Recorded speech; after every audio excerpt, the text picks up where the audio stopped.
I am Nathaniel Frank. I am a member of the adjunct faculty at New York University, where I teach from time to time when I can't get out of it.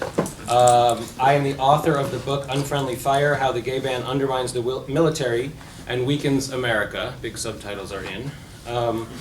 And I have worked for many years at the Palm Center conducting research on gays in the military. I'm no longer formally with the Palm Center, but consulting with various LGBT groups doing what I call strategic research.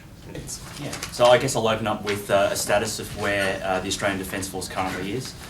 We've allowed gay and lesbian members to serve openly since 1992. So for those of you who aren't good at maths, we're actually approaching the 20-year mark next year. In 2005, I guess 13 years on from when the ban was lifted, that's when the Australian Defence Force recognised interdependent relationships, so same-sex partners. And at that time, all the benefits that married couples received, such as housing assistance, removals, travel, leave, and education assistance, were also extended to same-sex partners. It's interesting to pause on the idea of interdependent relationships. Under Australian law, de facto couples, so couples that aren't married but are cohabitating, are entitled to the same rights as married couples under the law. I guess that's an important context to provide. In 2009, we also had further changes. These weren't defence changes, these were changes in Australian law, which further extended entitlements to same-sex partners, which included compensation, superannuation, death benefits, and also home assistance loans. Transgender policies, or I guess the way the Australian Defence Force deals with transgender personnel. There's no ban currently, providing that the people meet the appropriate medical standards. We have very, very few cases that we're aware of. Most of those have actually been good news stories. Some have not been such good news stories, but each case, I guess, the critical issue is that each case is handled individually, and each member is actually supported very, very well by the Defence Force. We have provided public affairs support, medical support, and yeah, I think it's an area of emerging work.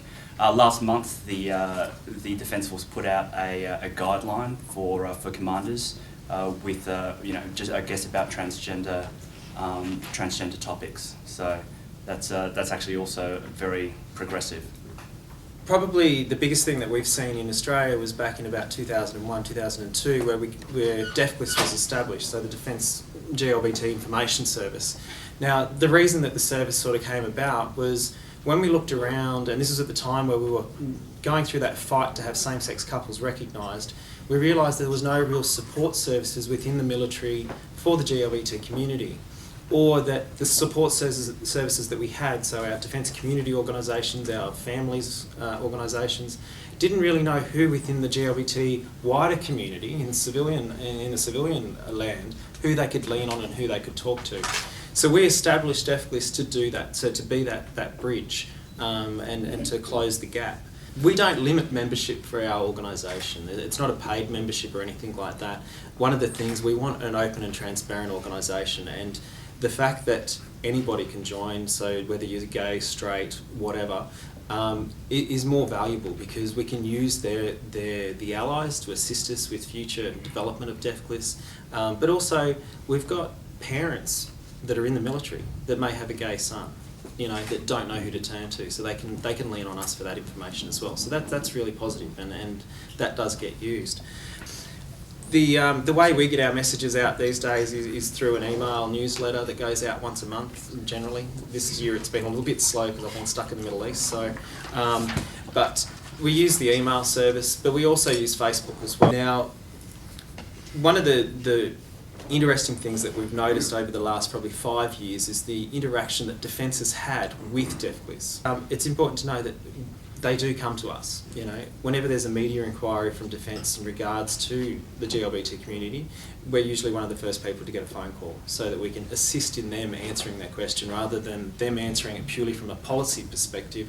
They can actually talk to people that have got the experience and actually know what the issues and concerns may be. So the Australian military was founding members with an organisation called Pride and Diversity. Now this is very similar to Stonewall, and they've got their checks and balances that they have to perform for different organisations. And I was surprised when it did happen. I didn't think we would be one of the first, the founding members anyway. I thought, yeah, we will join eventually. But that's put a lot of weighting behind the GLBT community within Defence. From that, we're now seeing there's going to be an official employee work group under our equity branch created for the GLBT community. So that's also a positive. They don't really look at whether you're gay, straight, of a different race, a different gender. They look at you're a human being. So if you're being harassed or belittled or any sort of form of discrimination, one policy fits all. Very pleased to be able to be here. I'll start with two quick disclaimers. Like Laurie, I'm an academic. I'm not representing national defence. I'm also straight, so I'm not representing the LGBT communities within the Canadian military. But I'll add a little bit that I have been involved very heavily when I was in uniform, going back to the mid-'80s, on a lot of the international comparisons and the research that was done. So I've got a fair bit of experience, and particularly, and for those that are familiar with the history of 92, 93, folks like Charlie Moskos and Dave Siegel, etc., the ones that were very active, did congressional hearings here in the US, are colleagues of mine, and I worked with them. So I've got a fair bit of understanding. I'll speak to two things, the Canadian experience, and then I'll draw on that a little bit to talk about some personal observations on the American experience. With the Canadian experience, everything that was said about Australia, it's ditto. The time frame is the same, the approaches are the same, the status is the same, and in fact, as of today, the Canadian Forces states there are no policies in the Canadian Forces related to gays in the military. There are policies with regards to trans individuals, but literally the assumption of the Canadian Forces is basically the Canadian Forces is neutral on identities, and we're remain to the full stage of pensions, recognizing legal marriages, etc. So there is nothing that is specifically aimed at or focused on gay members of the military. I'll come back to that because there are some issues around that. I'll point a couple of things that I think are an extension of where, and I'll use the Australian experience, for about the last 3 years now, members of the Canadian Forces can participate in pride parades on duty. So they actually, they get their travel claims there, and it's seen as a duty station because the Canadian Forces has formally articulated this is about outreach. This is about reaching out to communities. Again, the report that I contributed that Nathaniel did, I had a quote from the 2009 op order that basically articulated why the Canadian Forces is going out of its way to reach out to the communities to connect with gay communities across the country. The other part is an extension, references made to sort of anti-harassment advisors. One of the primary things that the Canadian Forces has moved into is the concept of alternate dispute resolution. And alternate dispute resolution recognizes there can be social issues internally within a unit. And a lot of the time it's what I call the stupid comment. And somebody gets upset with the stupid comment, and the question is, how do you deal with it? The approach in the Canadian Forces is you don't want to make a big formal thing about it early.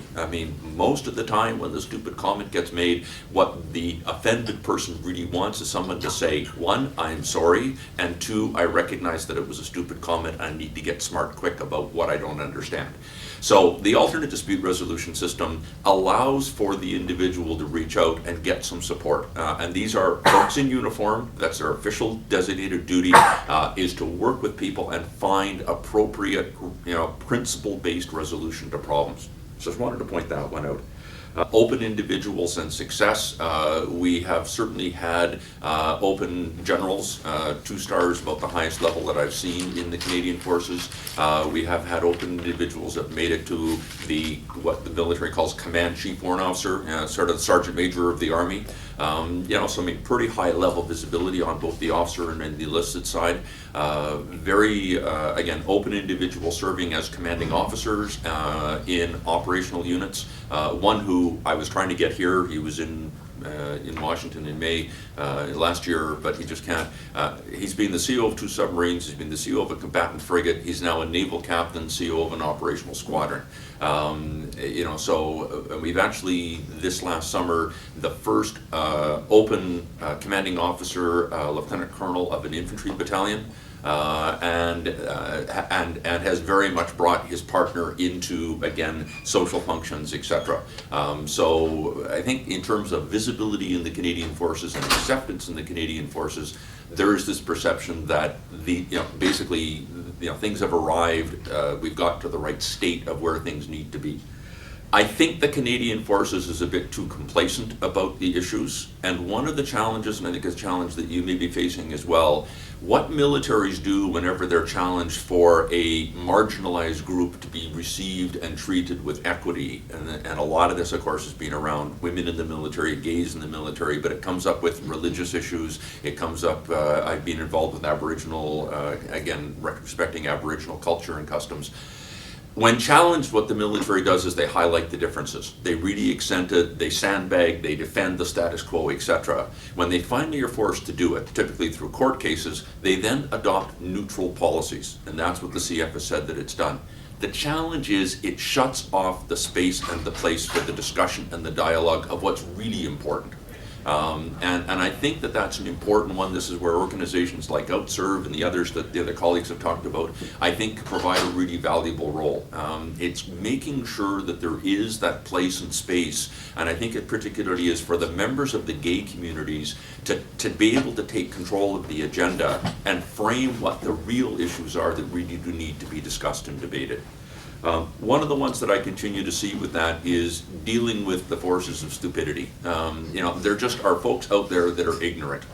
And in the research that I've been involved in internally with the Canadian Forces, one of the real challenges there is the perception that, particularly when it's issues that are, comments that are aimed at gay, trans individuals, they're one of one. They're there on their own. They're commonly more junior in terms of rank and responsibility, and it really is difficult to have that discussion and that argument with the individual. So, a couple of my things. First one, I think institutionally, this needs to be formal DOD.